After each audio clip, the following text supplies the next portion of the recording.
to another episode of Light Beer, Dark Money. I'm Sean Noble. And I'm Chris Clements. And it has been a fairly eventful week. It's been a Gonga week, Sean. As some have said, there's a political earthquake in Arizona, which has echoes across the country because of the pivotal position in which Arizona sees itself in this upcoming election. Yeah, and you're not talking about the fentanyl spilling over the border. No, although that is a part of it. I mean, that's an issue.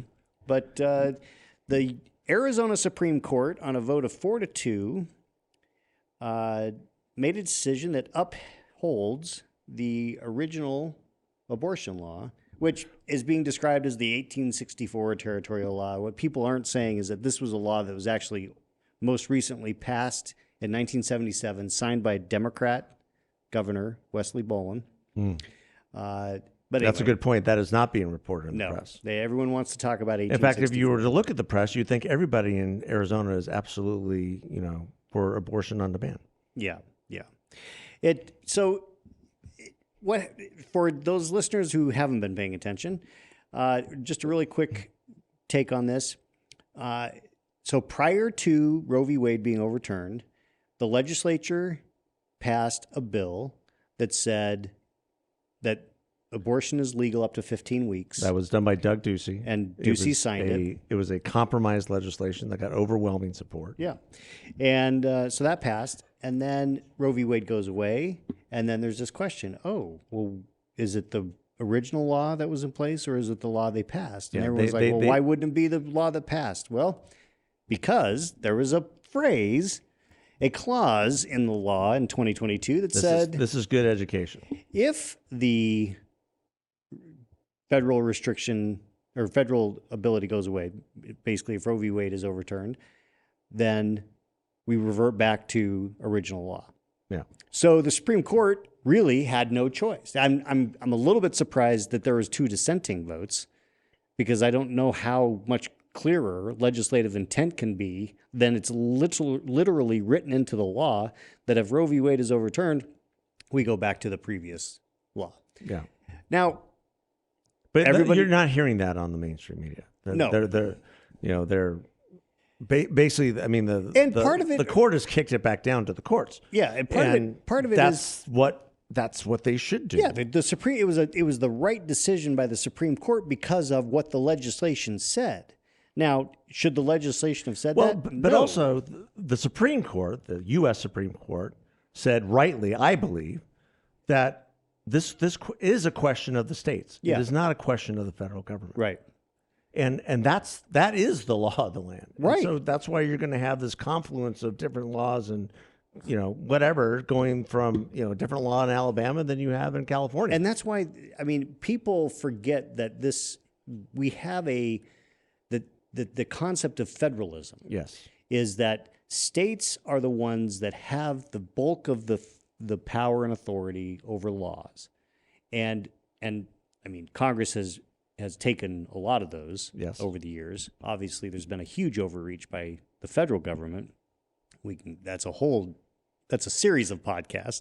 But the point is that, the 10th Amendment is pretty clear, in which says it's the enumerated powers. Yes.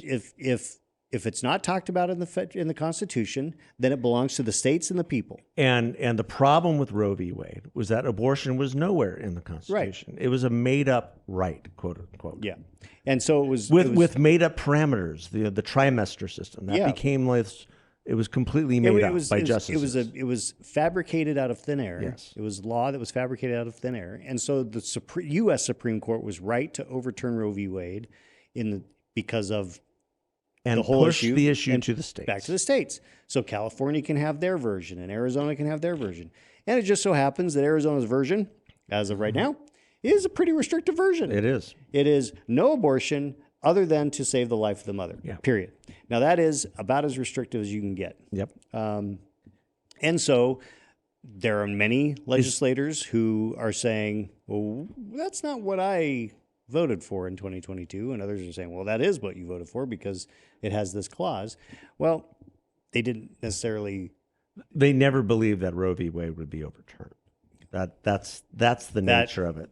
They were voting for something they never thought would happen. Interesting. and so in their mind, it was a safe vote. Safe vote. And where the country is on this issue is in that middle ground, is somewhere where science is catching up with. Well, I'd say that in some ways the Western world is there. I mean, in most of Europe, 14 weeks is the 12 to 15 weeks is where. Yeah, I was going to say 14 weeks is the average. Most industrialized nations have decided that is whatever viability looks like or anything like that. We can debate that all day long, but that is where the majority of Americans. Yeah.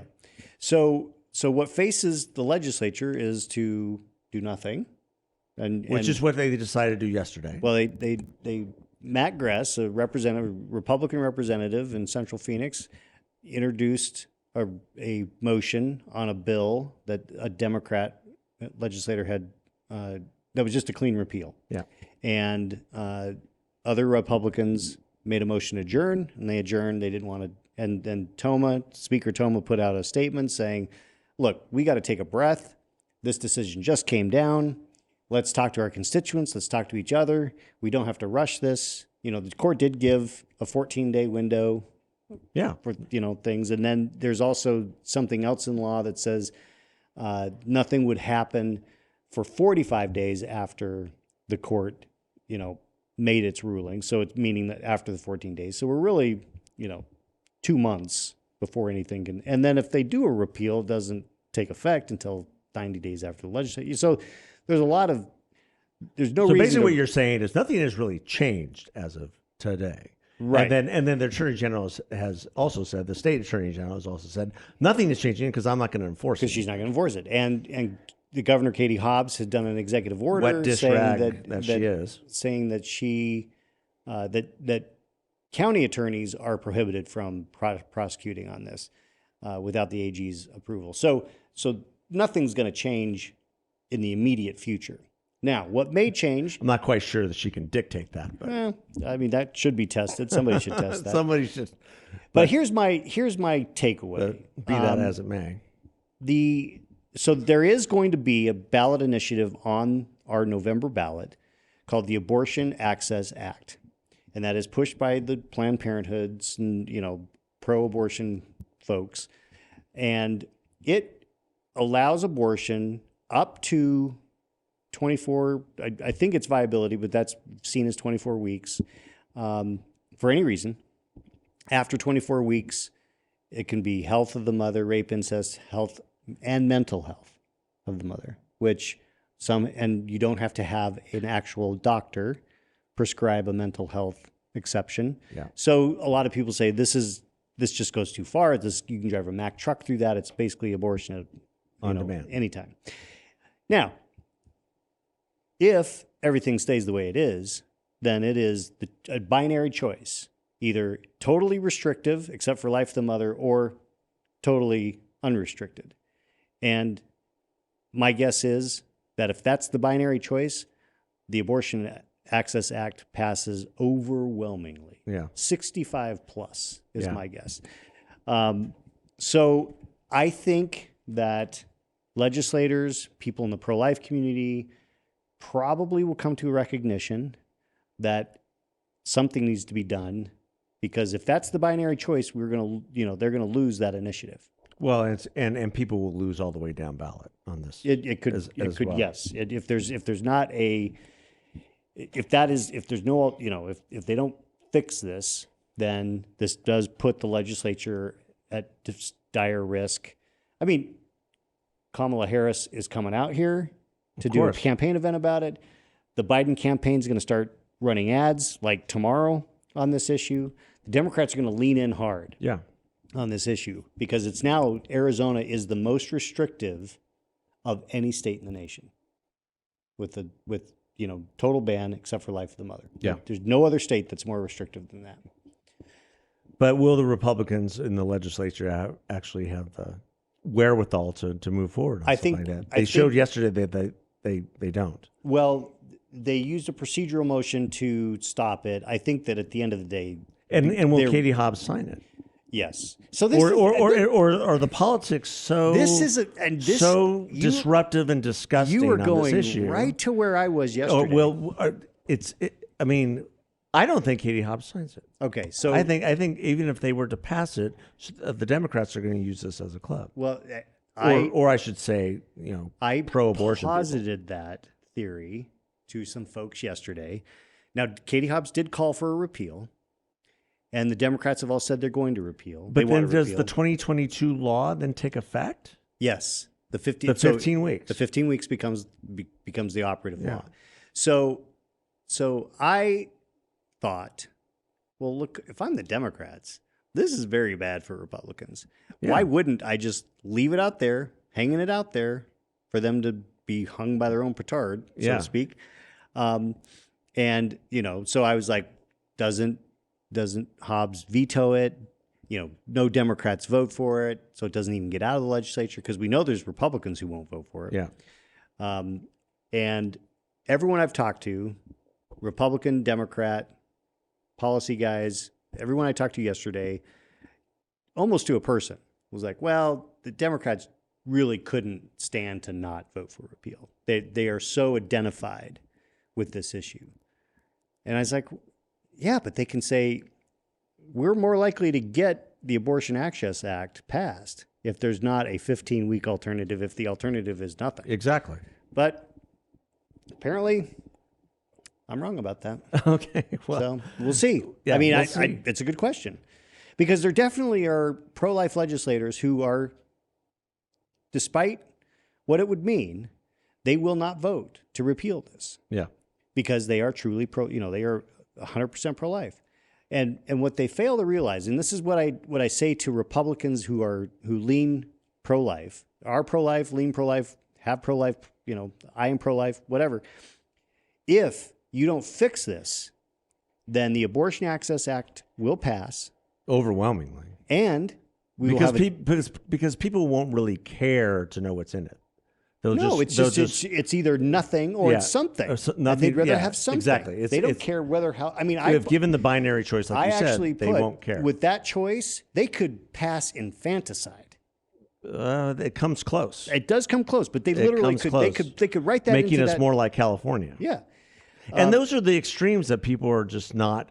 They're not in tune with, or they're fed up with. I mean, nobody wants the electorate in general. I'm saying, wants what's going on in California, which is pretty much infanticide up till birth, and nobody wants an outright ban. They want some recognition of a time period where this could happen. Yeah. Even some people who are ardently pro-life think that, well, there needs to be some recognition. Well, and that goes to my point that and then other people say, well, then you're not really pro-life. It's like, yeah, but this has been part of American, politics now for 50 something years. At the end of the day, you can't just, first of all, you're never going to get anything federally. You're not going to get a full repeal, and you're not going to get full access. Not going to happen. So the Democrats and the Republicans need to just back off of that. Right. That's why I don't understand the criticism of Donald Trump's position on this. It's like, I think his position is correct. That's what the court decided. I mean, he's the same position as Nikki Haley. It's actually the correct position. I don't understand why everybody's getting all their panties in a bunch. It is the correct position, because this is where I have frustration with my friends in the pro-life movement. We spent 50 years making the argument that this was a states' rights issue. 50 years. Thank you for saying overturn that. Roe v. Wade. This is a states' rights issue. States' rights issue. The freaking 24 hours after they overturned it, we had the people in the pro-life movement saying, "Oh no, we've got to have a federal ban. We got to have a federal ban." And what? And it's and all the gains that the pro-life movement made were in increments. Yes. One of the biggest gains that they made federally was the ban on late-term abortions. Right. Which anyone who is for that really is very sick. Yes. So but it was all increments, and they were good increments. And changing hearts and minds after Roe v. Wade is overturned and putting it back to the states where it should be is going to take another generation. Generational fight. Yeah. So my point is that if we don't have an alternative, they pass Abortion Access Act, they lose the legislature, Democrats control the legislature with a Democrat governor, there will be more abortion than if it's 15 weeks. I mean, it's just, you can be a purist, but it's going to lead to more abortion. Yeah. So you just have to accept So that. you have to look at this as incremental politics. Right. And I think Trump recognized that. Yeah. Yeah. He gets it. He does. He does. He gets it. And I'm amazed at everyone just saying, "Oh, he's blown up the pro-life." No, I think he understands this is a long ball game, right? And changing hearts and minds takes time. It does. But the other thing that people are going to be really worried about over the next several months, not just what happens with Arizona with abortion, is their pocketbook. Yes. Yes, they will. Because, inflation is cumulatively, really, if you look at different metrics and data charts and everything else, inflation since Joe Biden has become president, the worst president of our lifetime, is up really 40%.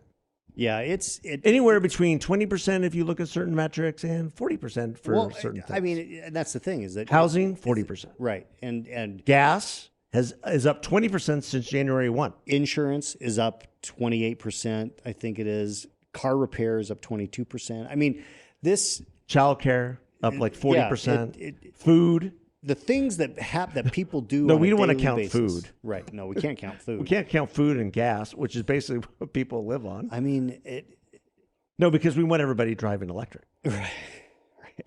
We don't count gas prices at $4.50 a gallon here in Phoenix. Right. No, that would be bad.